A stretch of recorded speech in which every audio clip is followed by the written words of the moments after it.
সমস্যা তোমার জোরাজোরি করবো না, তুমি তোমার যখন সুবিধা তখন খাবা। চলো বাইরে আসো, আসো আসো আমার বাইরে দেখো পাখি যেন না খায়, পাখি বা ইঁদুর যেন না খায়, ইঁদুর আছে এখানে। নিচে যাওয়া লাগবো না, নিচে রোজা লাগানো শরীরে গোসল করা দিব। যাও তোমার শরীর ভিজাই দিব, উঠো উপরে যাও। অর্ধেক খাইলা অর্ধেক লাই খাই দিলা, পানি খাইবা আবার পানি খাইবে। পানিটা ঠান্ডা, এটা হয় ঠান্ডা আছে খাও। আচ্ছা এটা গরমে আছে রাখতেছি, আমার ঠান্ডা আছে। আসলে পানি চেঞ্জ করি নেই, পানি আমার ঠান্ডা লেগেছে কেমনে। দুপুর টাইমে সব আগুনের মতো গরম হয়ে যায়, হালকা হালকা হালকা গরম আছে।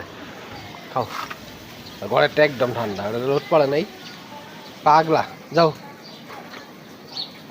চলটা ভিজাই দিব, কল চালে সব আগুন পানি বেরিব।